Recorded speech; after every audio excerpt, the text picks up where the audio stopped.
Ralph Anwan Glover is an entertainment force all by himself, with a career as impressive as it is, seems to be just getting started. A career that spans rapping, acting, music, and even directing. The founder and leading vocalist of DC-based go-go band, the Backyard Band, and also highly known for his portrayal of Slim Charles in HBO's drama series The Wire, he definitely has some incredible chops, and we're so excited that we're able to talk to him in the Jenleeíon circle today. He goes by Big G, also goes by the Ghetto Prince and a bunch of other names, but we're gonna go with the fact. Thank you so much for joining us today, sir. Thank you for having me. Let's start off by saying, well, how are you doing? Obviously, we're still in the context of a pandemic that is ravaging our world right now. Backyard's not able to do its thing right now. How are you doing? I'm just holding up. You know, it could be better, like I said, but I had a blessing traveling to Ghana, and I met this sister that she had 3 little boys, and they were just happy to get a soccer ball and some rice to eat. And I said, I noted that to myself, that I would never complain about anything ever again. And we're fortunate to be where we are today, even though it's COVID and we're going through things, but I was able to see how people in Africa really not really being able to fend for themselves, not be able to fend for their kids, to really eat, to get nourishment every day. So I don't complain. It could be better, but it's just life right now. This is what we have to cope with right now until we get back on stage. Yeah, so the experience you just indicated, that's a reset that came during COVID, or you met this family prior? No, before COVID, the Backyard Band, we traveled. Actually, I traveled with my manager, Rashawn Fuller, and Diallo. We went to Ghana first just to get our blessings that we can be able to come over there through the tourism side to be able to perform at the slave castles, Labadi Beach, and things of that nature. And we went, I was there for, I think, 2.5, almost like 3 weeks. And then we went back to Ghana. The band went and we stayed for 2.5 weeks and performed. So that was before COVID. And I just learned so much to what our ancestors and what our people went through. And what I like about that story is that you really drew out the simplicity of something like soccer. You said they were excited just to get a soccer ball and get something to eat. And if that doesn't humble somebody, I don't know what will, you know? Yeah. You know, I think even despite, I like to go back to something that was also passionate to you, if I could switch to the arts themselves. Go-go music. Yeah, that's my love. That's your love. That's your first baby. Yeah. And we'll talk about how acting seems like it's your first baby too, or it might be your mistress. We'll get to that part. Okay. Sticking with go-go, you know, something that's been around since the 1960s. Yeah. You got started in it really young, with it really taking off for the Backyard Band in 1992. Yeah. Why has it remained your first love? Because my brother Dirk is passed on now. He used to have these cassette tapes with like Lil Benny, Red Essence, Chuck Brown, Reds and the Boys, Pump Blenders, the list goes on. And he'll play these cassette tapes all day. And that was like, you would hear that from the morning to night till my mom get in from work. And then she'd put her 45 records on and she'd play Dionne Ward, like the OJs, the Spinners, and music like that. But go-go was in my household like every day. My brother, he played them. And right there where we used to live at, right on 14th Street, like they had on the basketball court, they had the bands every Saturday, all day, just free go-go. And that's what was a part of our neighborhood, our culture. And I just fell in love with it. I just wanted to be there. I just wanted to be around it. And it paid off. It paid off during the years. Yeah, and the energy of it is something that's unparalleled. So I'm glad that DC does have a staple. Go-go music is a genre of music that is heavily percussion-based. Take a listen to some of the samples right now of the Backyard Band. It was all you, none of them. You put your hands on.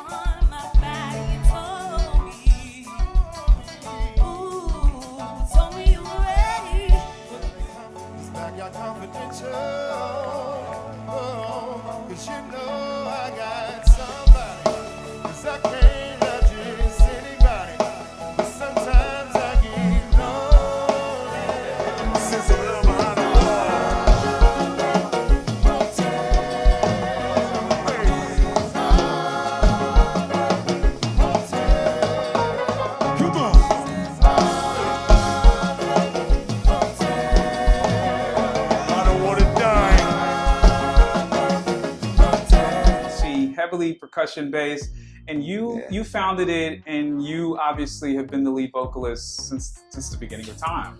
Yeah, I fell in love with it just like watching. Like I say, we grew up uptown Washington D.C.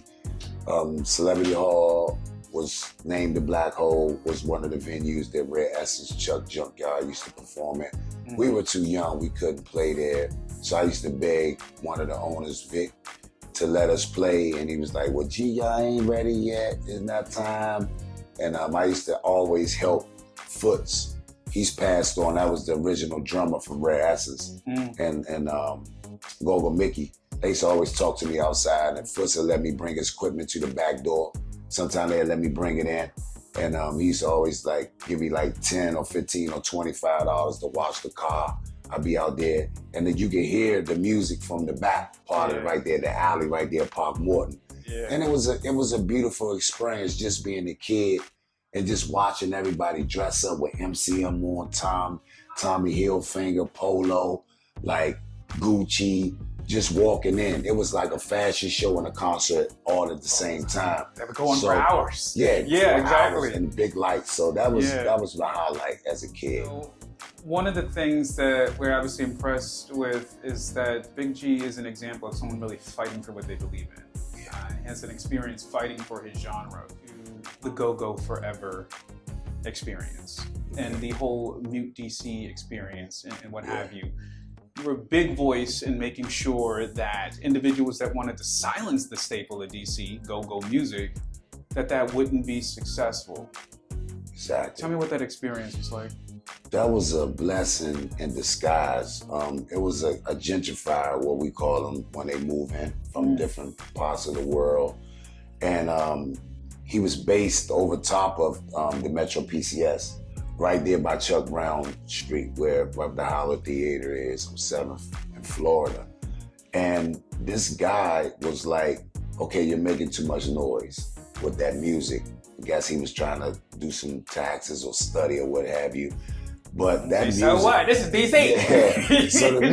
Yeah. So the music has been there forever. And right on that corner, it was like, this guy really tried to stop it. So Ron Moulton and Natalie, they got people to sign these petitions, and actually it was 87,000 or 89,000 petitions signed. It went all the way to BET for everybody, like really saying, okay, this is crazy. It was on Ball Alert, and you had the young kid Yadia that got this Mochella movement going on with the Don't Mute, and those are two separate entities, but it was crazy the response we had. Ron Moulton and Natalie, they had everybody playing across the city. Yachty had people playing across the city. And then when we performed down on 14th and U Street with thousands of people out there with kids, it was crazy just to see that response and everybody come out like that with no violence. It just shows you how strong our music is and how big the culture is in our city, that we let them know you can't stop our music, you won't mute our music, and go-go is forever. In fact, the call that go-go was forever was a huge statement even for the DC mayor at that time. We had a bit to learn about go-go lovers not backing down. Now, to pivot to another part of you, as a child, and I learned, and I wonder if this is correct, that your original love was football. Football and basketball. Football and basketball, but you weren't able to do that because of an injury. So at this point, music was an incredible. Do you regret not being able to be a football player? Because surely you've done well since then. I don't regret it at all. You know, we played, and I was shot at an early age when I was younger, and I still was able to play sports, but I was also asthmatic. And music was my savior. I think music kept me alive because a lot of times I lost friends when I was at shows or I was in practice or just trying to study my music. And to this day, I think my music is my savior, and I wouldn't be anything without it. And the reason I mention that is because, you know, I live it, and I'm always inspired by other people who live it, who are able to turn tragedy into promise or prowess for themselves. Right. You know, I went blind when I was a kid, But the idea is usually if someone has a dream and that dream has to fold and you have to pivot. I used to be able to draw really well, right? I went blind. I can't draw anymore. You know, so I guess I could do some abstract stuff and hope that somebody survived, but that might look like you look like a bunch of mess, though. So we're not gonna talk about that. But you know, you lost one talent, and then something else was birthed, and that's one of the things that I find very interesting. Yes. So from We Like It Raw in 1995 to Hood Related to Skillet, all the way to Street Antidote in 2016. Right. Your music is the catalog is really good. So you tell me, what is your favorite to date? What is your favorite live recording that you guys have done? Oh man, it's kind of hard to say because give me a few of them then. Like one of them was when we performed with Chuck Brown at the 930 Club when we did that Chuck Brown birthday performance. I thought it was so electrifying. The sound was amazing. The crowd was, you know what I mean, it was diverse. You had Indian, Caucasian, African. It was just a box of mixed cereal, and it was just so dope. The energy, everybody was screaming, no fighting. Murray-Weather Post Pavilion. We had a chance to perform with Junkyard on the same stage, and I'm a big fan of Junkyard. I grew up watching Junkyard and mimicking Bugs, the lead talker, which I call Pops. Yeah. That was another show that was amazing that we did. And it was another show that we played for Tricky Entertainment, the Black Party at the Convention Center, where the lights were blacked out. And that was our first time performing with our new singer, Sweet Thing, Tiff. And the crowd didn't even know we were performing. But when Joe Claire from the Joe Claire Morning Show, PGC, announced us, and the crowd went crazy. And just to hear those, it's like hit you in the pit of your stomach. You don't know whether you want to be nervous or you just want to get out there and bang it. But that's the those three were like kind of like really dope to me. And I'm glad we did that. Yeah. So obviously we hinted about it a bit earlier that Big G has a whole other side to him, and we talked about one show, but your acting career actually goes all the way back to 1999, but you touch in a lot of stuff. I'm gonna just run down a few things, and then I'm gonna talk about this acting gene that you're purported to have. So we're looking at whether it's 2018's Prospect, whether it's 2017's The Deuce, whether it's 2015's Scream Queen Season 1, whether it's Jamesy Boy, whether it's 12 Years of Slave in 2013, Notorious, Ugly Betty, you have definitely been around. So it says that you weren't bit by the acting bug, but that you have the gene. When did you discover that acting was from go-go to acting? I always actually, in school, like stage. We did stage in Harriet Tubman Elementary, also in Cardozo. I always wanted to be an actor and I wanted to be in stage, but it wasn't really that many outlets in my city for it. Of course. And I'll never forget, my sister was like my grandmother. I always used to sit in front of the TV and watch television because television is one of my favorites. So I was watching and my sister was like, you gonna mess yourself up. You too close to the television. Your eyes, you're gonna mess your eyes up. And my grandmother was like, let him stay there. You know what I mean? One day he might be inside the television. And I never forget that. You know what I mean? One day he might be inside them. You know, so I always wanted to be in acting, but like I said, it wasn't no outlets. And then I went to Pro Scout. I was working on radio. And I had the #1 radio show on KYS. And I heard about Pro Scout, and I went to Pro Scout in Philly. Then I went to the next level, and I went to Arizona. And I started doing print modeling because I was like, I'm thin now, but I was super thin. Like I was like a drumstick thin. In fact, print modeling was one of the ways that you met the casting director for The Wire, actually. So I sent my stuff in, and my guy Jay Coop, that used to be on Teen Summit, he passed away now, and he took me to the audition, and then I went from there. I've been going ever since. Wow. You've done a lot of acting since 1999, but you've recently shifted to try and do more directing, right? Yeah. So tell me about the directing for music videos, and then conversely, you play Adonis in a YouTube web series called Transitions, which is also a product of your directing. So take us there. So I've been on these different sets with HBO, so I never stayed in my trailer. I always wanted to learn on set, on hand, because it's school. If you watch and they let you pay, if you pay attention, you can learn everything on set. From continuity, from the camera angles to quiet on set. And I learned, and I've been like really getting into it. So I'm actually directing and shooting my own documentary on my life. I'll probably do a 5-6 part series. And also I did some directing on transitions with Hannibal. And I'm directing and putting together this Go Forever documentary where it's kind of like a reality series where Ron Moulton will make Go Forever. And I'm directing and doing that behind the scenes. Also, I'm getting ready to do like 4 pieces with me acting, and I'm gonna be directing with violence against women.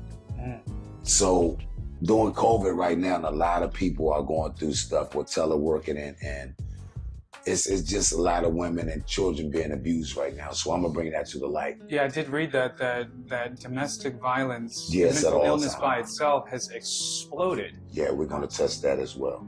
So obviously, I think the most mundane explanation for that is obviously that people are now forced to be around each other. Yeah. A lot more than usual, but women and in the Black community it's a crisis. So what brought that to the forefront for you? That's a powerful thing to touch. I watched that in my household when my dad would get out of prison. My mom and my dad would fight a lot. And I watched my sister go through it as well. And I can just imagine what these sisters are going through now during this time as COVID, and a lot of people are home, so they have to be around their spouses, and versus them going to work for a 9 to 5 and have, that'll be their time to get away. No reprieve, right? You know what I mean? They'll be able to breathe. And then a lot of kids are going through it with abuse, with not being able to get on the computer, no Wi-Fi, not being able to eat. You know, I'm gonna touch on all of that. And it's a lot of mental health with a lot, it spiked over the last, year with suicide with 10 to 18 years old, 9 to 10 to 18 years old with their committing suicide, just being closed in, not being able to socialize, not being able to see their friends, not being able to get out to do sports. So I want to touch on all of those pieces and shoot those pieces, short films, and put them out so people can be aware of what people are going through if you don't really see it. Yeah, one of the things that it also has not died, and I don't think will, unfortunately is exacerbated by the situation, is bullying, right? Yes. We deal, for Jenleeíon, a big flagship project for us is anti-bullying. Right. We specifically released a song and music video called Human. That's tied to our hashtag #IamHuman2, right? So you also mentor young individuals. I do. What would you, first, 2 things. What would you say to anyone who is experiencing bullying? If Big G could speak directly to that person. If I could speak directly to that person, I would tell them to just ask that person that's trying to bully them a question. Would you want this to happen to you? Would you want somebody to bully your little sister or your little brother? And like I always tell the kids that I talk to that was bullied, because I just be like this, you talk to them, you just ask them a question. How are you living? Do you have your mom at home? Do you have your dad? Did you eat? I think you counter and ask them different questions, and sometimes make a change. And I noticed a lot of the kids that I talk to that are the bullier, they just don't have love at home. Yeah. No hugs or nothing. Yeah, and the chorus of the song, and I'm going to ask you my secondary question because it's tied into the lyrics for the song. Okay. It says, "I am human too, and I bleed just like you. I have feelings and dreams and a heart that does beat. Sometimes I get scared and my eyes do cry tears, but you could dry my eyes if you act like I'm human and see me as human too." So it's a call directly to the bully, right? Right. To say, gee, I didn't choose to be blind, I didn't choose to be black, I didn't choose to be homeless, some of the things I was bullied for. What would you say to the bully, if you could speak directly to the bully? If I could speak directly to the bully, I would say, put yourself in my shoes. Would you want to be treated the way you're treating me? Look at yourself in the mirror when you wake up in the morning. That's what I would say. Wow. Were you ever bullied as a child? No, I think I bullied a few people though. But it wasn't like intentional. It was just there because, like I said, like I lost my older brother. And my older brother made us put this face on that we had to be tough. You know what I mean? But I always had friends. Like I had a buddy of mine, he's an architect now, brilliant guy, Philip. And they used to bully him and I used to fight for him. And he was just this kid. He'd go to sleep in class. I think he had sleep apnea, yeah. Yeah, so he'll wake up and still nail a test with all A's and B's. Wow. And we used to sit together and eat in the cafeteria. We used to eat those box pizzas that were the greatest pizza on earth. We had them in the 90s when I was in elementary school, so I know what you're talking about. Yes. I felt like that was my guy. But it's like, you know, I wasn't never the person that would like bully a person every day. I might say something to somebody just out of fun, but then we'll high five and have fun after that. But I noticed that they used to always bully Philip all the time. And it was this other guy, I forget his name, but they used to always say he smelled like pee. But nobody let him sit at the table, but he always used to sit with me and Philip. And he was super cool. He was another smart kid in math. And I went through those times in junior high school where I used to hang around people that got bullied a lot. So you were very transparent in saying that you unintentionally were the bully, but I'm assuming in that story you also have experience of standing up because you've done it in all your work throughout entertainment. You stand up for the bully, so I'm assuming you did the same thing as a child? Exactly.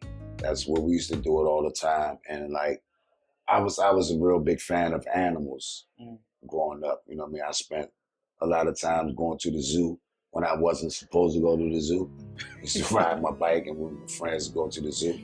But like, I used to stand up for people all the time. And I watched it, and I, like in my household, like I said, my brother, he was one of the tough guys. He made me and my little brother be a certain way. And my sister used to be like this, no, just be who you are. And that was a thing that like a light bulb used to go off in my head all the time, just be me. And I think that what got me along through my travels and my trials and tribulations as a kid. Just listening to that word when my sister say, boy, little boy, just be you. Just be you. Just be you. Yeah. That's a common theme that's in my house. I adopted 4 foster kids who all have, Awesome. They all have emotional issues and some behavioral issues, which could be expected when you've been through a lot of trauma and bounced around, right? Right.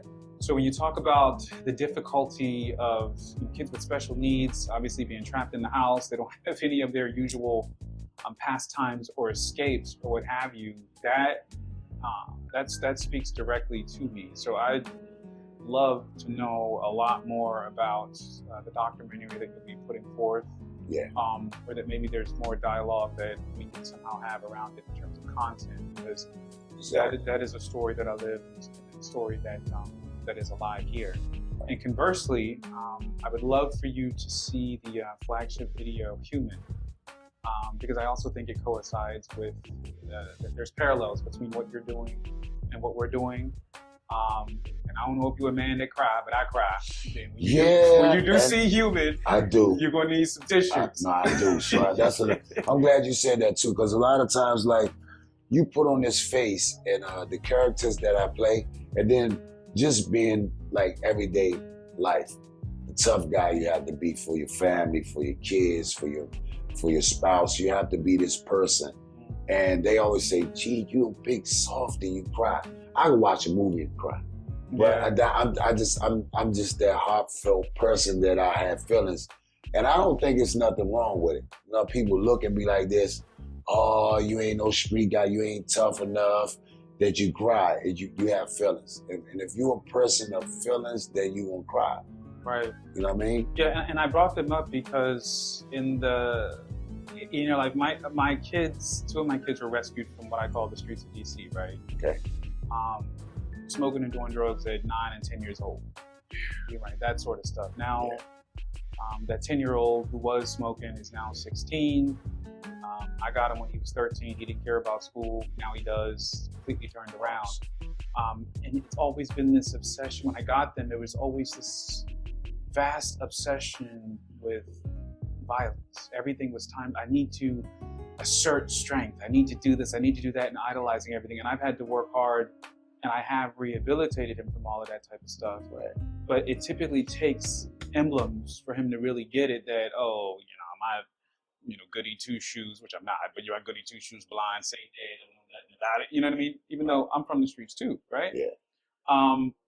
So for that, young men who believe that the streets is where it's at, you got a voice to tell them it's not. Shit. What would you say? Because I want even my sons to hear this. I tell them all the time because I watched it. Like I said, I was out there. I was out there. I was shot at 12. Yeah. And I've been shot 13 other times after that. And I never forget, I was at a family reunion and my cousin Lucky, she said, why do you keep getting shot? And I had no answer for it because I was always a product of my neighborhood. I wanted to be there. I wanted to be out there. Everybody pretty much loved G, but it was always people around me that people didn't really was too fond of. Right. So what I would tell the young brothers and the young sisters now, because we have an alarming rate with our young sisters getting murdered in DC as well. Yeah. I would tell my young brothers, you're not gonna be 15 and 18 for the rest of your life. You're gonna eventually go on to have a family, a career. You're gonna wanna travel the world. You're gonna wanna see outside of DC. And your friends aren't really your friends if they can't take the criticism where you're gonna take this day off just to chill and study. Then another thing I always tell these kids, you fighting for a neighborhood and a street sign that you'll never be able to own.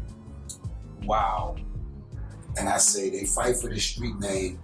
Whatever block you're fighting for, you will never be able to own one brick or that street sign. So wow. And I tell them that a lot of when I talk to them, that sinks in because it's so simple. You know what I'm saying? You have a lot of them still fighting for a neighborhood beef that started in the early 80s.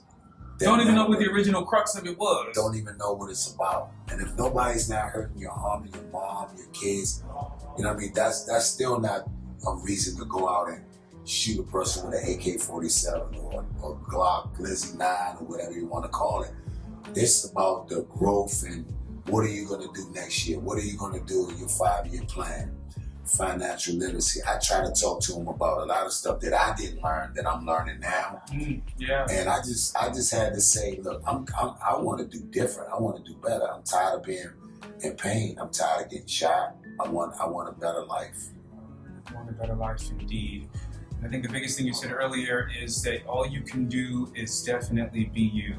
What's next in rapping? We've got the filming, we've got the directorship. What's next? Just I work with the homeless a lot because I was a homeless youth as well, and I work with the homeless. I came up with a brand called G Sockie, where we give socks out to the homeless youth and the elderly, and we go around to different homeless shelters. We go to the tent family on K Street, and socks is the least thing that homeless people have as far as when it's cold out for hypothermia. So I'm working on my brand, just trying to, I was talking to some people overseas where I was going to be able to get a sock at a beautiful number just to be able to put socks on all of the homeless people in my city.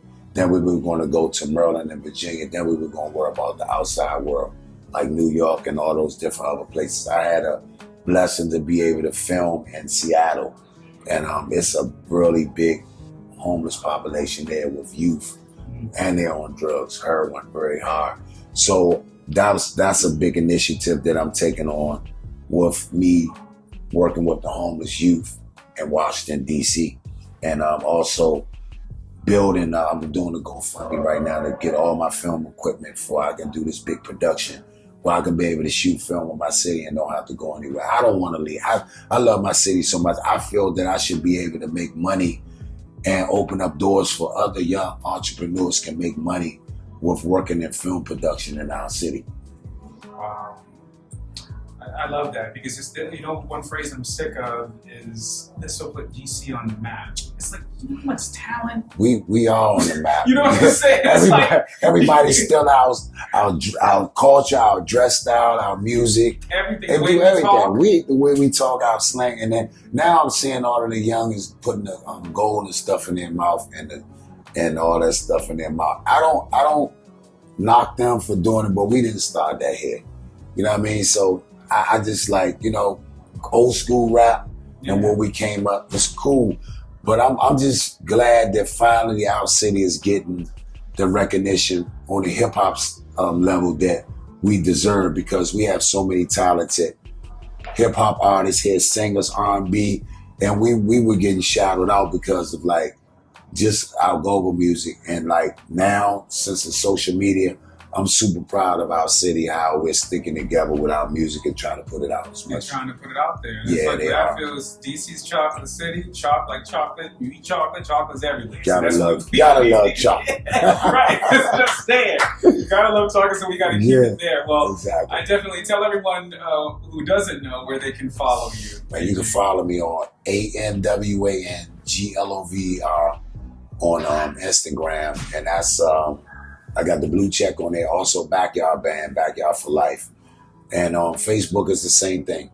And we're building a bunch of stuff. I want you guys to stay tuned. I'm getting ready to launch my YouTube channel.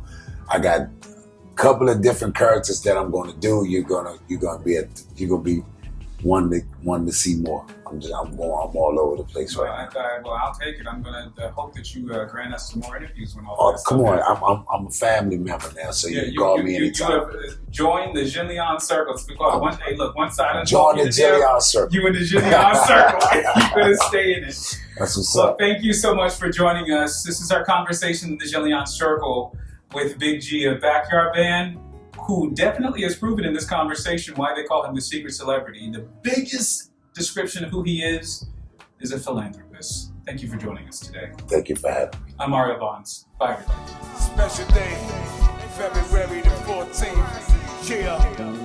It's it. It was all you, none of them. You put your hands on my back and told me, ooh, told me you were ready. Confidential. Pearl. It's Backyard Confidential.